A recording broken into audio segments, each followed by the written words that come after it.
3 months had passed since the observation team first watched Jake Morrison feed the wounded Razor Claw, and Commander Zeth Carr was beginning to question his understanding of the universe. The daily reports from the planet's surface made less sense with each passing day, and the data Dr. Veltara collected challenged every scientific principle about predator behavior that the Galactic Council had established. "Show me the morning patrol footage," Zeth Carr ordered as he entered the observation deck. His scales had lost some of their usual bright coloring, a sign of stress among his people. The main screen flickered to life, displaying a view of the human colony's perimeter. What Zeth Carr saw there made his jaw clench with frustration. Jake Morrison walked along a well-worn path at the edge of the settlement, checking security sensors and scanning the forest line for threats. This routine patrol would have been unremarkable for any colony, except for one disturbing detail. The razor-claw behemoth walked beside him like a trained guard animal. The creature they now knew the humans called Rex moved with casual grace alongside Jake, its massive head swiveling to scan for dangers that the human might miss. When Jake stopped to examine a damaged sensor, Rex sat down and waited patiently, occasionally turning to nuzzle the human's shoulder with surprising gentleness. "This is scientifically impossible," Dr. Veltara muttered, her mandibles clicking, rapidly in agitation. Razor-claw behemoths are solitary apex predators. They do not form social bonds with other species. They certainly do not form bonds with prey animals. And yet there it is, Zeth Carr replied grimly. 3 months of documented evidence that contradicts every study ever conducted on these creatures. The observation team had watched Jake work for 2 full days to free Rex from the rock slide. They had seen him tend to the creature's injured leg with the same care he might show to an injured member of his own species. They had documented the gradual change in Rex's behavior as the human's patience and kindness slowly overcame millions of years of predatory instinct. What disturbed Zeth Carr most was not the initial rescue itself, but what had happened afterward. Instead of returning to the wild once his injuries healed, Rex had followed Jake back to the human colony. The colonists had not driven the creature away or tried to kill it for their own safety. Instead, they had welcomed it as if having a 12-foot-tall killing machine wandering their streets was perfectly normal.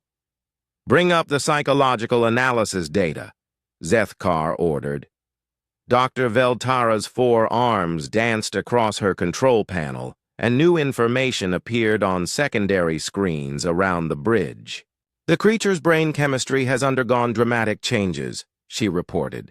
"Cortisol and other stress hormone levels have dropped by 78%. Oxytocin and dopamine production have increased by factors we previously thought impossible. For this species." "Explain that in simple terms," Zeth Carr demanded. "The razor claw is experiencing the same neurochemical changes that occur in domesticated animals," Dr. Veltara said slowly, as if she could not quite believe her own words. "It has formed a genuine emotional attachment to the human Jake Morrison, and by extension, to the entire human colony." On the main screen, Jake and Rex approached the colony's main gate, where other humans were starting their daily work. A woman with dark hair tied back in a practical ponytail emerged from one of the nearby buildings, carrying what appeared to be maintenance tools. Zeth Carr recognized her from the colony records as Amy Rodriguez, one of the settlement's engineers. 3. Months ago, Amy Rodriguez had refused to leave her building whenever Rex was in the area. The observation team had recorded her panicked radio calls to colony security, demanding that someone do something about the monster that was stalking their streets. Today, she walked up to the massive predator without hesitation and scratched behind its ear ridge while talking casually with Jake about repairs to the water purification system. "The humans are adapting to the creature's presence," observed the scanning officer. "But more than that, they seem to be treating it as a member of their community."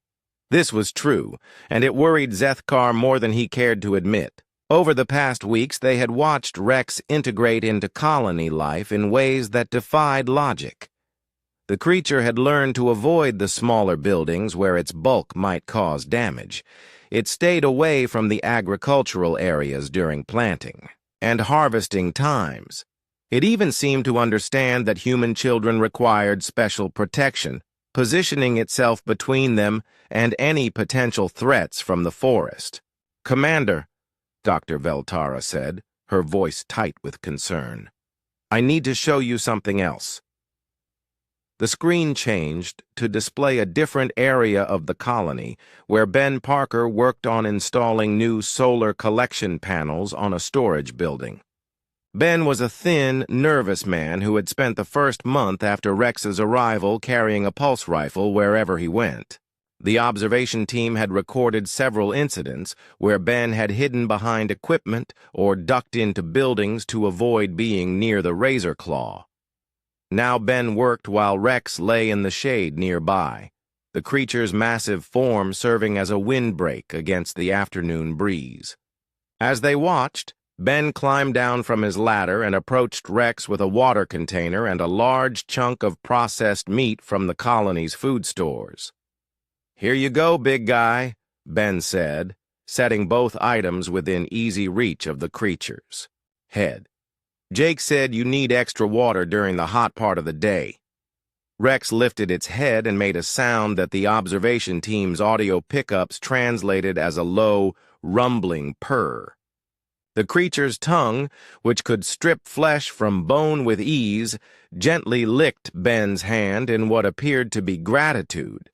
Ben actually smiled and patted the side of Rex's massive skull before returning to his work.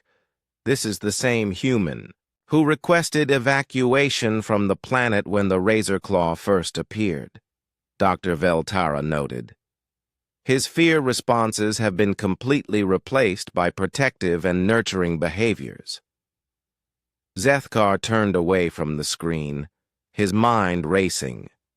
In all his years of military service, he had seen dozens of species attempt to tame or control dangerous predators. The results were always the same: death, destruction, and failure. Predators could sometimes be contained or redirected, but they could not be fundamentally changed. Their nature was fixed by millions of years of evolution, yet the humans had somehow accomplished the impossible. They had not only survived contact with one of the galaxy's most dangerous creatures, they had turned it into an ally. More than that, they had created what appeared to be genuine affection between species that should have been mortal enemies. "Sir," the scanning officer interrupted his thoughts, "we have new activity at the colony perimeter." The main screen shifted to show the forest edge where Jake and Rex conducted their morning patrol. Another razor-claw behemoth emerged from the trees. This one slightly smaller than Rex, but still massive enough to kill several humans without difficulty. The new creature approached slowly, its body language showing caution, but not aggression. Rex moved to intercept the newcomer, placing himself between the strange Razorclaw and Jake.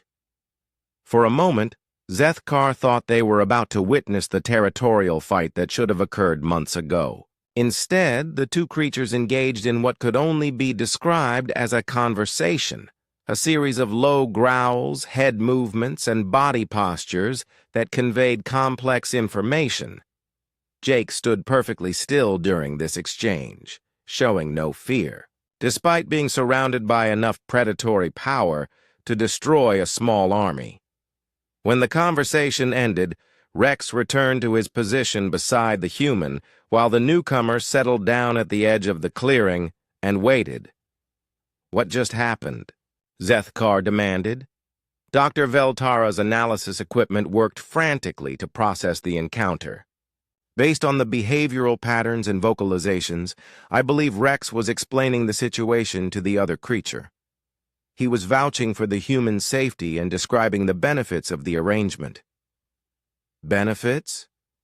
Regular food, medical care, protection from larger threats, social interaction, Dr. Veltara listed. From the newcomer's perspective, what Rex has found is not captivity, but partnership.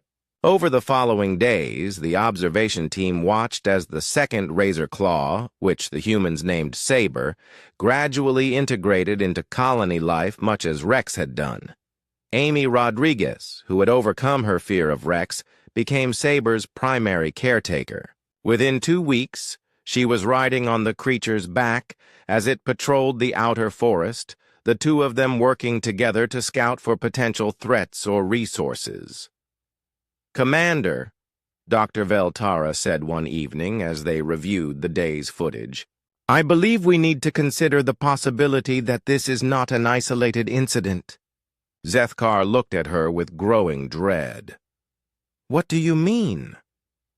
"I mean that what we are observing may not be a unique occurrence specific to this colony and these particular creatures," she replied.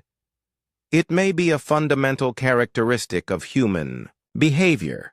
They may possess an innate ability to form these kinds of interspecies bonds." The implications of that possibility sent a chill through Zethkar's spine. If humans could domesticate razor-claw behemoths, what other creatures might they be able to turn into allies? What other death worlds might become suitable for human habitation once they recruited the local apex predators as partners?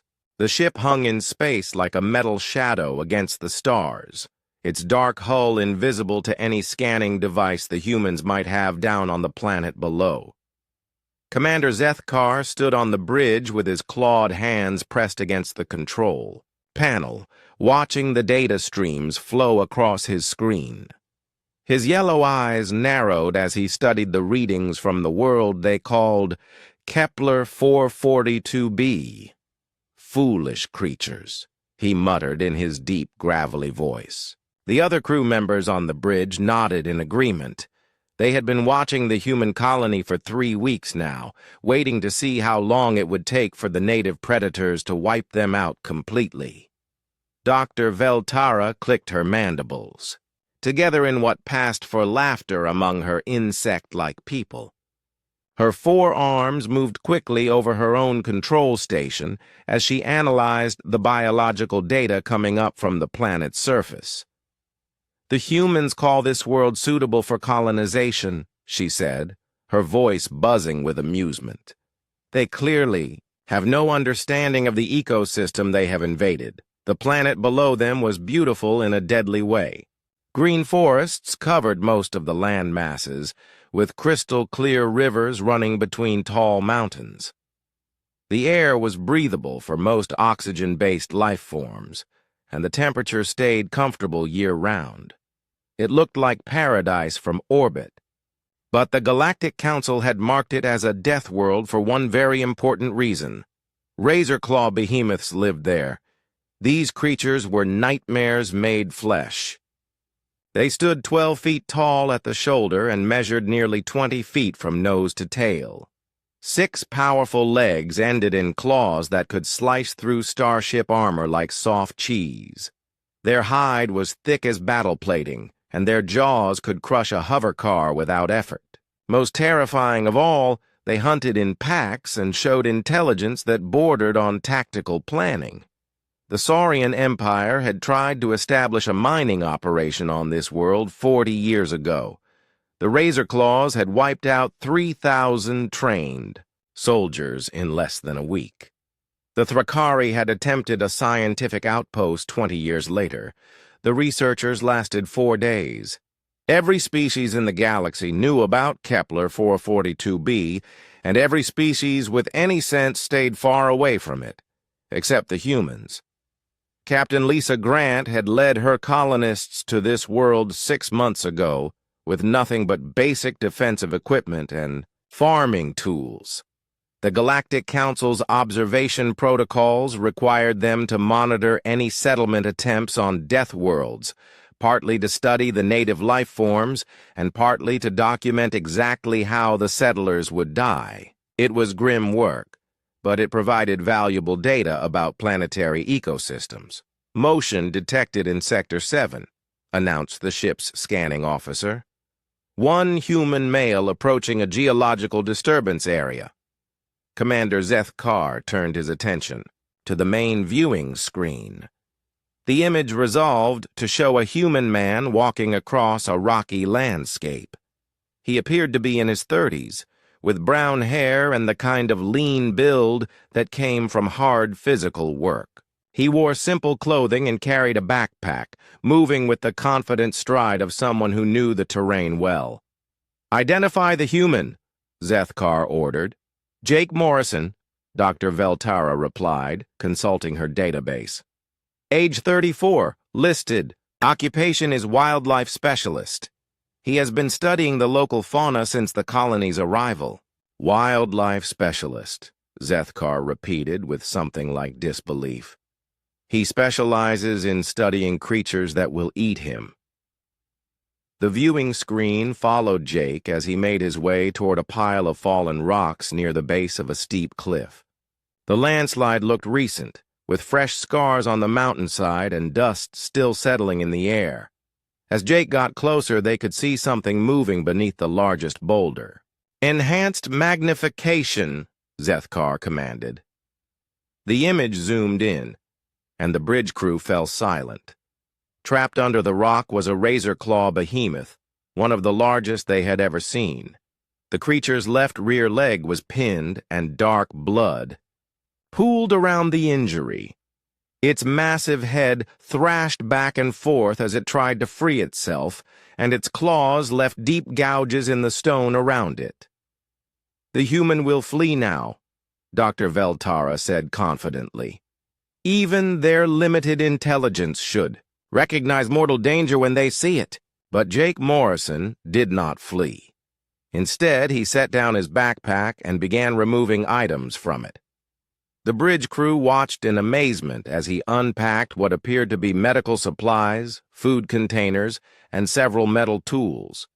He arranged everything carefully on a flat rock, then sat down just outside the range of the trapped Razorclaw's claws.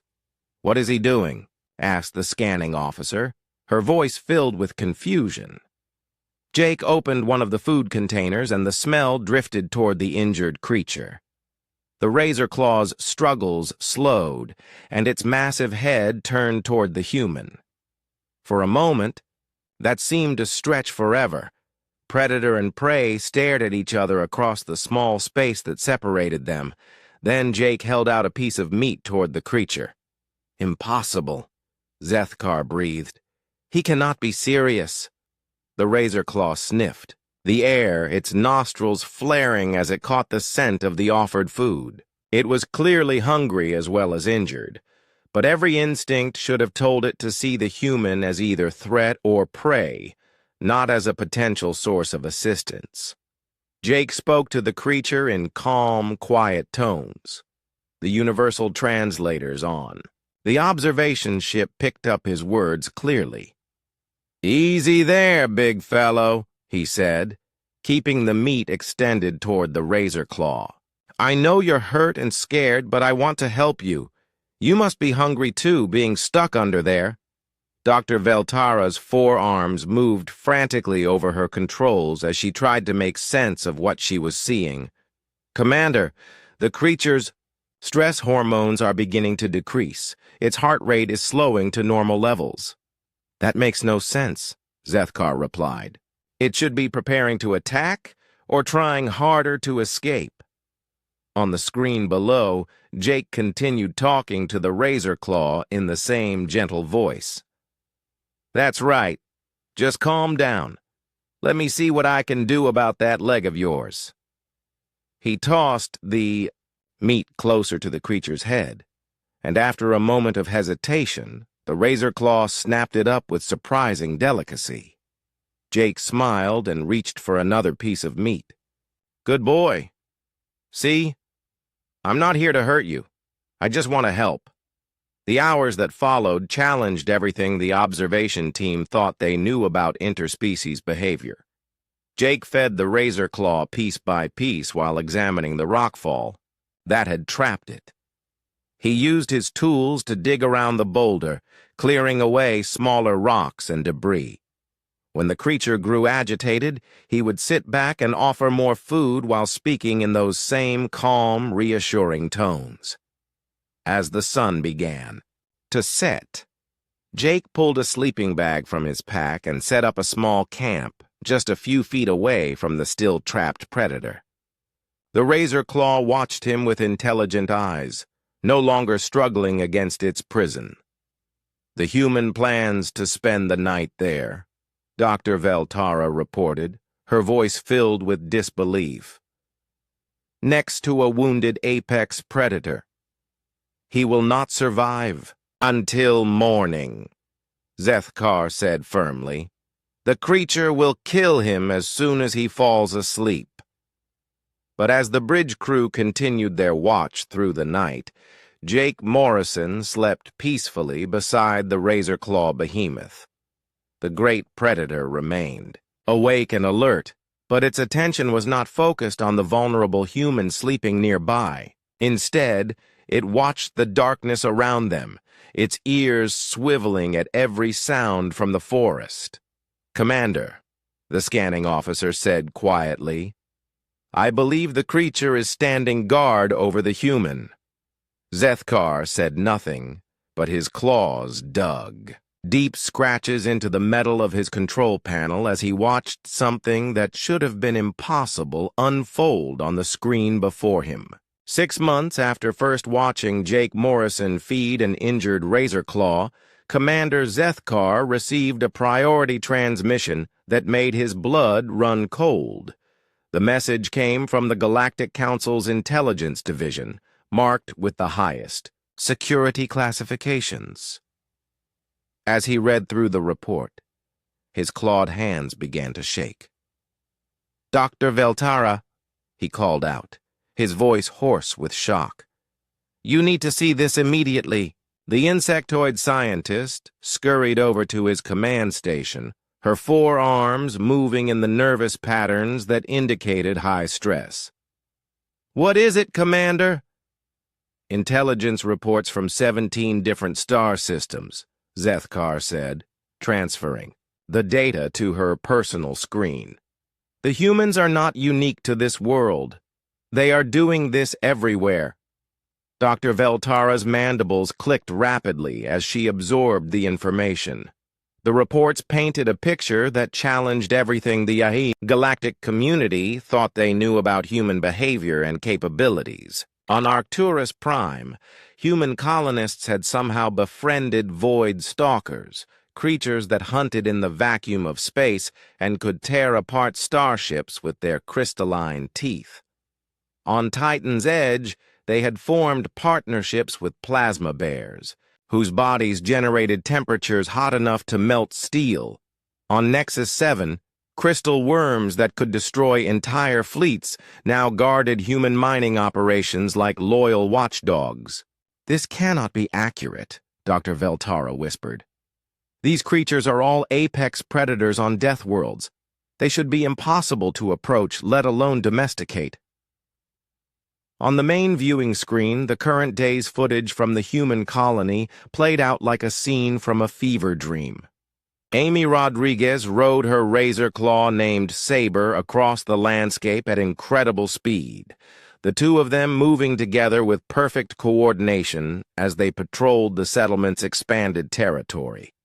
The sight of a human cavalry unit mounted on Galactic Apex, predators should have been ridiculous, but Zethkar found it terrifying instead. The colony had grown dramatically over the past months. What started as a small settlement of 300 humans now hosted over 800 colonists, along with 12 fully integrated razor-claw behemoths. The creatures had organized themselves into patrol units, with specific individuals taking responsibility for different aspects of colony defense and resource gathering.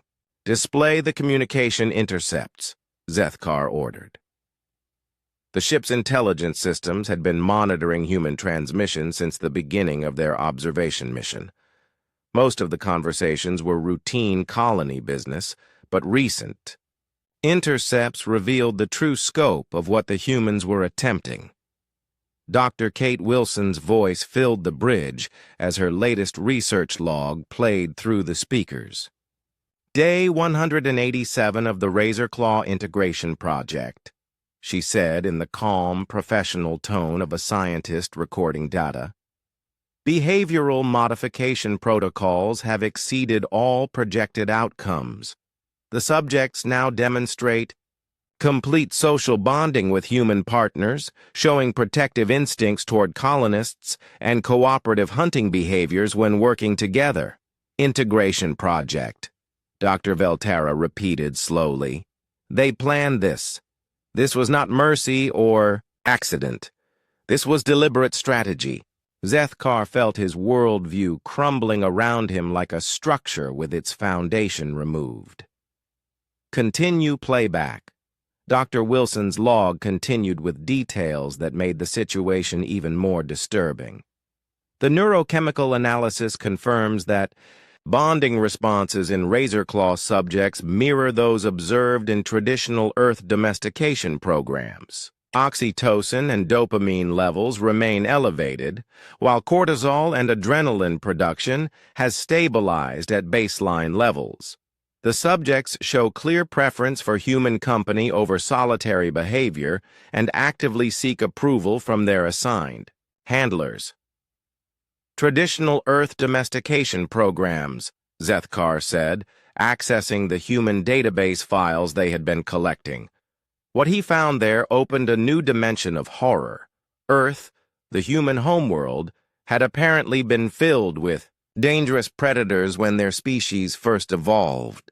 Creatures called wolves, bears, lions, and dozens of other apex hunters that should have wiped out early human civilization. Instead of being destroyed by these predators, humans had somehow convinced many of them to become partners and companions. The files contained images and videos of creatures called dogs, which were apparently descended from wolves that humans had befriended thousands of years ago. The resemblance to what was happening with the razor claws was unmistakable. The same protective behaviors, the same social bonding, the same transformation from predator to partner. They have been doing this for their entire evolutionary history, Dr. Velterra said, her voice filled with awe and terror. This is not a new ability they have developed. This is how their species survived on their own world. A new transmission intercepted from the colony provided even more disturbing information. Steve Collins, one of the newer colonists, was apparently a specialist in animal training techniques. His reports detailed systematic approaches to building trust with juvenile razor claws, using positive reinforcement methods that somehow worked on creatures with reptilian brain structures. The key is understanding that intelligence exists in many forms, Steve's voice explained to someone off camera. These creatures are not just mindless killing machines. They have complex social needs, emotional responses, and individual personalities. Once you recognize that, building a relationship becomes possible. In the footage, Steve worked with a young razor claw barely larger than a human, teaching it to respond to verbal commands and hand signals.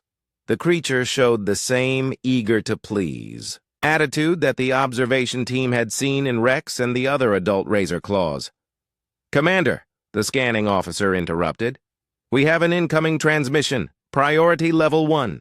The main screen shifted to display the symbol of the Galactic Council, followed by the image of Elder Krithresh of the ethereal race. The ancient being's energy form flickered with patterns that indicated extreme agitation. "Commander Zethkar," Elder Krithresh said, his voice carrying harmonics that spoke of great age and wisdom, "you must immediately prepare a full report on everything you have observed." The Council has been reviewing ancient records, and we have found references to something we thought was mythology. What kind of references, Elder? Zethkar asked, though he suspected he did not want to know the answer. References to a species the old texts call the bonding race, Elder Krethresh replied. Legends spoke of creatures that could turn any predator into an ally, any enemy into a friend. The stories claimed they could walk among the galaxy's most dangerous life forms without fear, because they possessed the ability to make those creatures love them. The implications hit Zethkar like a physical blow. The legends were about humans. It appears so, Elder Krethresh confirmed. The texts describe exactly what you have been observing. A species that does not conquer deathworlds through superior technology or overwhelming force, but by recruiting the native apex predators as willing allies. Dr. Veltara's analysis equipment chimed with an urgent alert. Commander, I am detecting unusual energy signatures from the colony. Multiple large life forms are approaching from the forest. The viewing screen switched back to real-time footage of the colony perimeter. From the tree line emerged not just individual razor claws, but an entire pack of the creatures. 12 adults and several juveniles moved in formation toward the human settlement, their body language showing purpose rather than aggression. Nicole Turner, the colony's security chief, stood at the main gate with Jake Morrison and Amy Rodriguez. Instead of activating defensive systems or calling for evacuation, she opened the gates wide and welcomed the approaching pack with the same calm confidence she might show to expected guests. "Status report from the surface?" Zethkar demanded. "According to intercepted communications, this is a planned migration," Dr. Veltara reported. "Seasonal territory changes have displaced several Razorclaw packs from their traditional hunting grounds. Rather than fighting for resources, they are requesting permission to join the human colony." The most disturbing part was how natural it all looked. Rex and Saber moved forward to greet the newcomers, engaging in the complex communication behaviors the observation team had learned to recognize as Razorclaw social protocols. Jake and Amy served as translators and mediators, helping to establish which humans would partner with which creatures based on personality compatibility and work requirements. The humans are not just domesticating individual creatures, Zethkar realized. They are integrating entire populations into their society.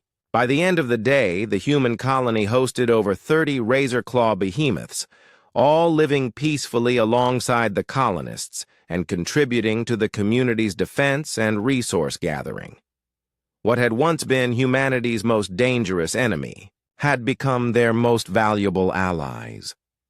"Commander," Dr. Veltara said quietly, "we need to consider the strategic implications of this capability." Zethkar nodded grimly. If humans could domesticate any apex predator, they could theoretically transform any deathworld into a fortress protected by loyal monsters. They would not need massive military fleets or advanced weaponry to expand their territory. They would simply need to make friends with whatever creatures already lived there. 1 year after beginning their observation mission, Commander Zethkar found himself staring at intelligence reports that redefined everything he thought he knew about galactic power structures. The small human colony on Kepler 442b had become something unprecedented in recorded history, a death world transformed into a thriving community protected by an army of domesticated apex predators. "Display the current colony population status," he ordered, though he knew the numbers would only confirm his growing dread. The main screen showed aerial footage of the settlement that bore little resemblance to the vulnerable outpost they had first observed. The colony now sprawled across several square kilometers, with sophisticated infrastructure that rivaled established worlds. Most disturbing were the patrol routes marked in glowing lines across the landscape, showing the territories, covered by human razor claw teams working in perfect coordination. Current population stands at 1,200 human colonists and 53 razor claw behemoths, Dr. Veltara reported, her mandibles clicking in the rapid pattern that indicated severe stress. The creatures have organized themselves into specialized units, perimeter defense, resource gathering, construction assistance, and what appears to be a rapid response force for emergencies. Zethkar watched Steve Collins work with a group of juvenile razor claws in what the humans called a training facility. The site challenged every assumption about interspecies relationships that the Galactic Council had ever made. Steve used positive reinforcement techniques that should not have worked on reptilian neural structures, rewarding successful behaviors with food, physical affection, and verbal praise. "Good job, Thunder," Steve said to a young razor claw that had successfully completed an obstacle course designed to test coordination and problem-solving skills. The creature's response was a deep, purring sound as it nuzzled against Steve's shoulder, seeking more praise and attention. The emotional bonding appears to be genuine on both sides, Dr. Veltara observed. The humans show the same neurochemical markers of attachment that we see in parent-offspring relationships, while the razor claws display pack-bonding behaviors previously thought impossible outside their own species. What made the situation even more alarming were the reports flooding in from across the galaxy. The human colonization program was expanding rapidly, with new settlements being established on deathworlds that had been considered uninhabitable for millions of years. Each colony followed the same pattern: arrival, contact with local apex, predators, gradual domestication, and integration into human society. "Show me the latest intelligence summary from General Mordak," Zethkar requested.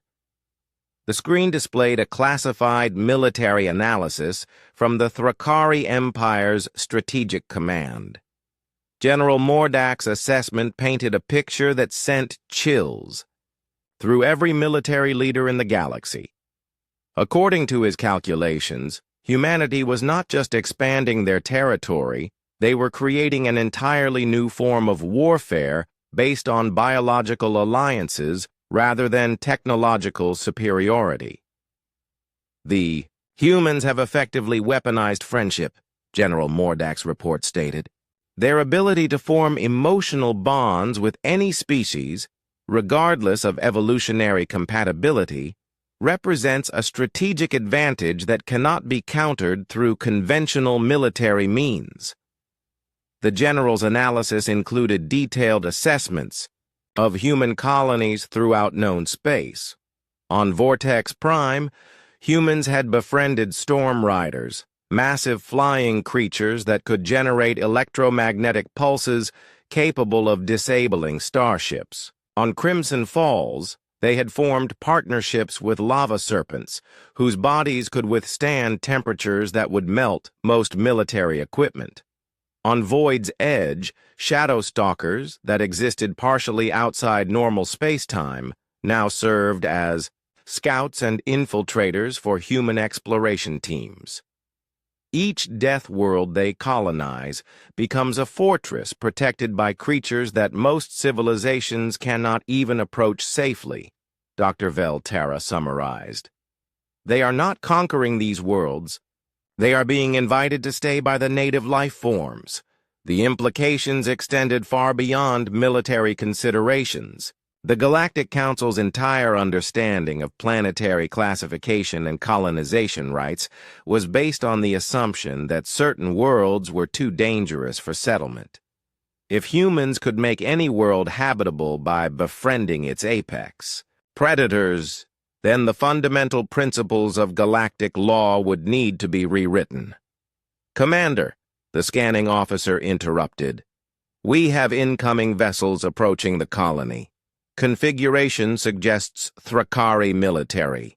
The main screen shifted to show 3 Thrakari warships dropping out of hyperspace and moving toward Kepler 442b in standard attack formation. Zethkar felt a moment of grim satisfaction, thinking that perhaps the humans were about to learn that their pet monsters could not protect them from serious military force. The Thrakari are transmitting ultimatum demands, Dr. Veltara reported.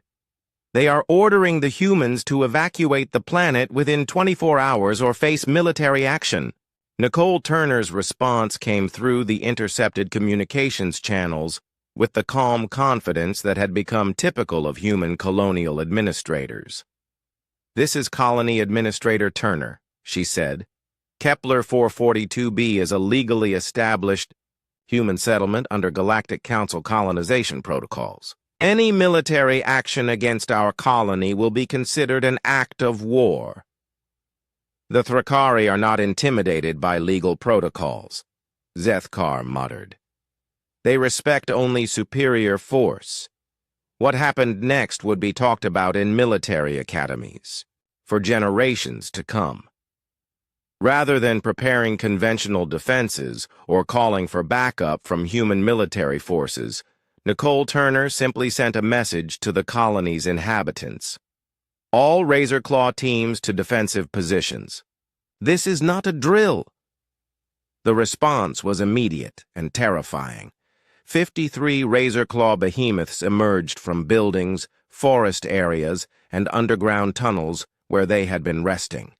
They moved with the coordinated precision of a trained military unit, taking positions that provided optimal defensive coverage while staying within protective range of their human partners.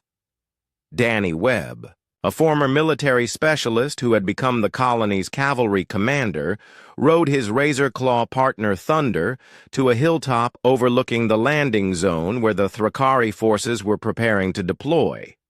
Other human Razorclaw teams spread out across the terrain, creating a defensive network that covered every possible approach to the colony. "The Thrakari have superior technology and training," Dr. Veltara observed. "But they have never faced an enemy like this. The battle, when it came, was not the overwhelming victory the Thrakari had expected. Their plasma weapons and armored vehicles were effective against conventional enemies, but Razorclaw behemoths were not conventional enemies. The creatures could move faster than military tracking systems could follow. Their claws could slice through battle armor like paper, and their intelligence allowed them to coordinate attacks in ways that confounded military tactical programs. More importantly, they were fighting alongside human partners who understood their capabilities and could direct their actions with perfect coordination. Danny Webb and Thunder moved across the battlefield like a single organism, the human providing strategic thinking, while the Razorclaw provided overwhelming physical capability. "Thrakari casualties are mounting rapidly," the scanning officer reported. "Their ground forces are being systematically destroyed." The most shocking part was not the military effectiveness of the human Razorclaw teams, but the emotional investment both species showed in protecting each other. When Thunder took a glancing hit from a plasma cannon, Danny's reaction was not tactical concern, but genuine anguish for his injured partner. When a Thrakari soldier got too close to Amy Rodriguez, her Razorclaw saber responded with the fury of a parent protecting their young. They are not just military allies, Zethkar realized. They are family members defending each other. The Thrakari retreat after losing 70% of their ground forces sent shockwaves through the galactic military community. It was not just a tactical defeat, but a fundamental challenge to the assumption that technological superiority could overcome any biological threat. "Commander," Dr. Veltara said quietly, "we need to prepare our final report for the Galactic Council. What we have observed here will change everything." Zethkar nodded, knowing that their observations would trigger debates that could reshape galactic civilization. The humans had not just survived on a death world, they had created something entirely new. A symbiotic society where the galaxy's most dangerous predators served as willing protectors and partners. The implications were staggering. If humans could form these bonds with any species, then traditional concepts of warfare, diplomacy, and territorial control would become obsolete. They would not need to defeat their enemies. They would simply need to make those enemies love them. "What terrifies me most," Zethkar admitted, "is that they do not seem to view this as a strategic capability. They genuinely see these creatures as friends and family members. Their power comes not from calculation, but from sincerity." As they prepared to leave their observation post and return to Galactic Council space, Zethkar took one last look at the human colony. Jake Morrison was treating Thunder's injuries with the same careful attention he had shown to Rex over a year ago. Well, 2 years after their observation mission began, Commander Zethkar stood before the full assembly of the Galactic Council in the Great Chamber on Nexus Station. Representatives from hundreds of species filled the amphitheater, their attention focused on the evidence he was about to present. The weight of what he had witnessed pressed down on him like the gravity of a massive planet. "Honored delegates," he began, his voice carrying clearly through the chamber's acoustic systems. "What I am about to show you will challenge everything we thought we knew about interspecies relationships and the nature of power itself." The central holographic display activated, showing footage from the human colony on Kepler 442b. The assembled delegates watched in stunned silence as Danny Webb and his razor-claw partner Thunder coordinated their defense against the Thrakari invasion force. The sight of a human cavalry unit mounted on galactic apex predators was shocking enough, but the obvious emotional bond between the species made it truly terrifying.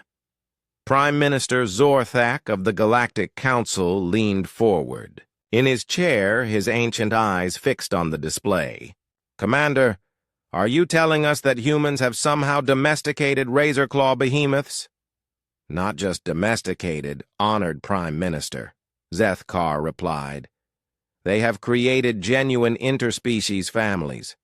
The bonds we observed go far beyond training or control. These creatures fight and die for humans not because they are forced to, but because they choose to."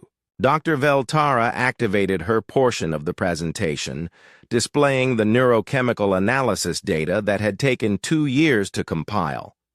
"The biological evidence is undeniable," she said, her mandibles clicking nervously. "Both species show identical bonding patterns to those seen in parent-offspring relationships. The emotional attachment is mutual and appears to be permanent." A delegate from the Saurian Empire stood up, his scales shifting to the deep red that indicated skepticism. "Commander Zethkar, you are asking us to believe that humans can form family bonds with creatures that have been the galaxy's most feared predators for millions of years. This contradicts every principle of evolutionary biology." "It contradicts our understanding of evolutionary biology," Zethkar corrected. "But humans evolved on a world where this ability was necessary for survival. Their planet was filled with dangerous predators, and instead of being destroyed by them, humans learned to make them into allies." The holographic display shifted to show archived footage from Earth, images of humans working alongside creatures called horses, dogs, and dolphins.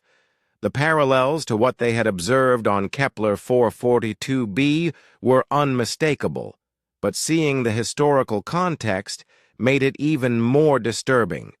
"This is not a new ability they have developed for space colonization," Dr. Veltara explained. This is how their species has always survived. They are not conquerors in the traditional sense. They are adopters. Prime Minister Zorthak called for a recess, and the delegates erupted into heated discussions. Zethkar could hear fragments of conversation in dozens of languages, all expressing the same themes of disbelief, fear, and growing concern about the implications. When the session resumed, a new figure had joined the assembly. Elder Crythresh of the ethereal race materialized in the center of the chamber, his energy form flickering with patterns that spoke of great urgency. "I have consulted the most ancient archives," Elder Crythresh announced, his voice carrying harmonics that commanded absolute attention. "The legends of the bonding race are not myths. They are historical records of humanity's expansion across their home galaxy millions of years ago." The revelation sent shockwaves through the assembly. If humans had done this before on a galactic scale, then their current expansion was not exploration, but a return to form. The ancient texts describe exactly what Commander Zethkar has observed, Elder Crythresh continued. A species that does not conquer worlds through force, but transforms them through friendship. They made allies of creatures that other species could not even approach safely. As if summoned by the discussion, a new transmission arrived from the human colony. Laura Kim, the diplomatic liaison, appeared on the main display with a message that would reshape galactic politics. "Honored members of the Galactic Council," Laura said, her voice calm and professional despite the magnitude of what she was announcing. "Humanity formally requests recognition of our colonization rights on all worlds currently classified as uninhabitable due to dangerous native life forms." The audacity of the request left the assembly speechless. Humans were essentially asking for exclusive rights to every death world in the galaxy, claiming they could make them habitable where others could not. "Furthermore," Laura continued, "we would like to propose a new classification system for interspecies relationships based on partnership rather than dominance. We believe that many of the galaxy's conflicts could be resolved through understanding and cooperation rather than military force." Prime Minister Zorthak looked around the chamber at the faces of delegates who represented species that had been fighting each other for thousands of years. The idea that humans might be able to mediate these conflicts through their unique bonding ability was both appealing and terrifying. "Miss Kim," the Prime Minister said, "you are essentially claiming that humans can make friends with any species, regardless of biological compatibility or evolutionary history." "We are not claiming it, honored Prime Minister," Laura replied with a slight smile. "We are demonstrating it." As if on cue, Rex appeared in the background of Laura's transmission.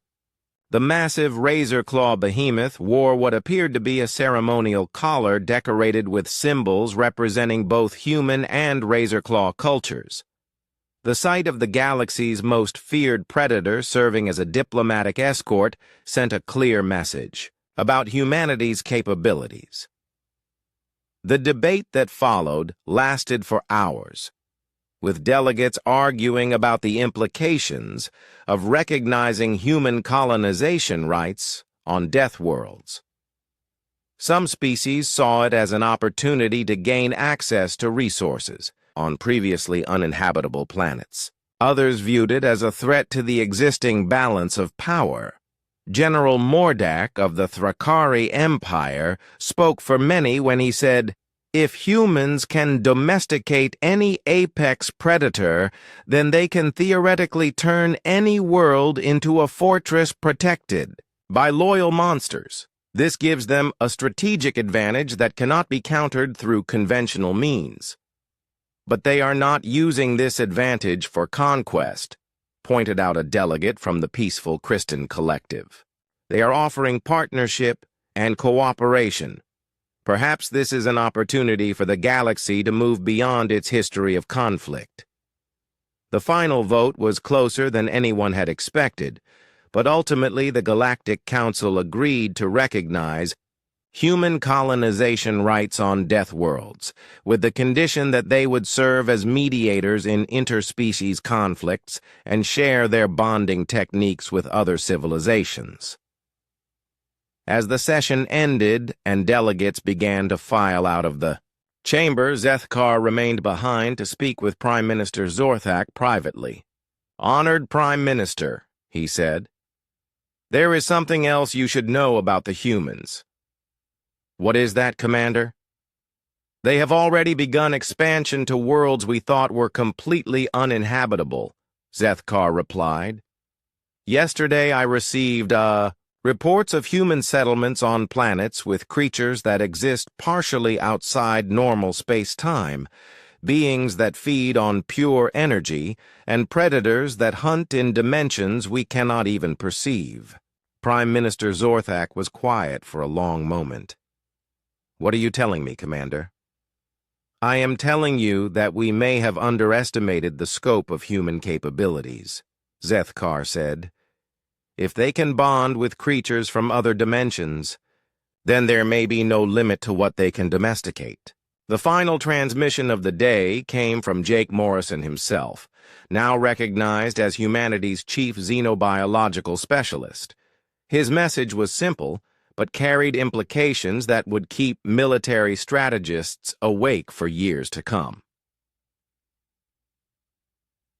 "Council members," Jake said, standing beside Rex in the afternoon sunlight of Kepler 442b. "We have received reports of a new species discovered in the Rim territories. They are called quantum hounds, and they apparently exist in multiple dimensions simultaneously. I am preparing an expedition to make contact." The transmission ended with Jake loading equipment into his pack with the same enthusiasm he had shown 2 years ago when approaching an injured razor claw.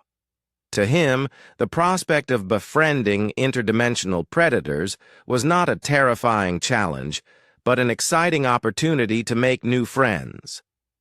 As Zethkar prepared his final report, he realized that the galaxy was entering a new era. Humanity had not conquered the stars through superior technology or overwhelming force. They had done something far more profound and terrifying. They had proven that love was the most powerful force in the universe, and that friendship could transform even the most unlikely enemies into family. The universe would never be the same, and somehow, Zethkar suspected that was exactly what humanity had always intended. They had not come to conquer the galaxy, they had come to adopt it, one apex predator at a time.